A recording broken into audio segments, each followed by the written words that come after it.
ক্ষমতার অপব্যবহারের মাধ্যমে নীতিমালা অনুসরণ না করে অবৈধ উপায়ে নিয়োগ বাণিজ্যের অভিযোগের সত্যতা মিলেছে ঢাকা ওয়াসার চেয়ারম্যান হাবিবুর রহমান ও আলোচিত সাবেক ব্যবস্থাপনা পরিচালক তাকসিম এখান সহ বোর্ডের 10 জনের বিরুদ্ধে। বুধবার দুর্নীতি দমন কমিশনের প্রধান কার্যালয়ে দুর্নীতির সমসাময়িক বিষয় নিয়ে সংবাদ সম্মেলনে এসব তথ্য নিশ্চিত করেন সংস্থাটির মহাপরিচালক আক্তার হোসেন। অধ্যাপক প্রকৌশলী মোহাম্মদ হাবিবুর রহমান, সাবেক চেয়ারম্যান, ঢাকা পানি সরবরাহ ও নিষ্কাশন কর্তৃপক্ষ ওয়াসা,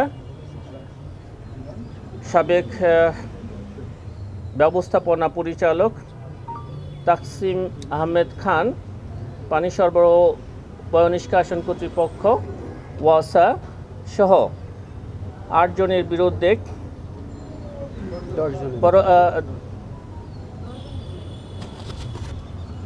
10 জনের বিরুদ্ধে পরস্পর যোগসাজশে অসৎ উদ্দেশ্যে ব্যক্তি স্বার্থে আর্থিকভাবে লাভবান হওয়ার উদ্দেশ্যে ওয়াসার নিয়োগ সংক্রান্ত আইন ও প্রচলিত বিধিবিধান অনুসরণ না করে নিয়োগ প্রদানের অভিযোগে সাবেক ব্যবস্থাপনা পরিচালক তাকসিম আহমেদ খান সহ অন্যান্যদের বিরুদ্ধে একটি মামলা রুজুর সিদ্ধান্ত গৃহীত হয়েছে। ইতিমধ্যে এই মামলাটি রুজু হয়েছে।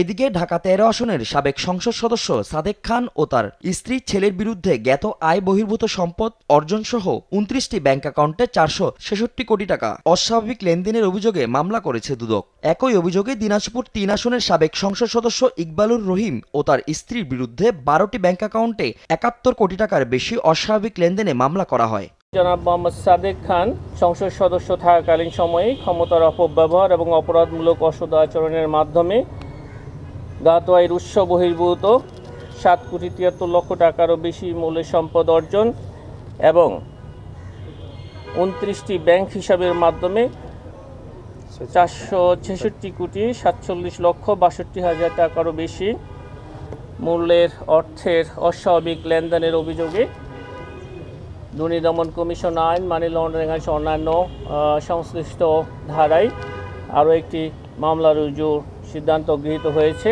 জনাব ইকবালুর রহিম সংসদ সদস্য থাকাকালীন সময়ে ক্ষমতার অপব্যবহার, চাঁদাবাজি, টেন্ডারবাজি, বিভিন্ন অনিয়ম ও দুর্নীতির মাধ্যমে অপরাধ করায় সংশ্লিষ্ট আইন অনুযায়ী তার বিরুদ্ধে একটি মামলা রুজুর সিদ্ধান্ত গৃহীত হয়েছে।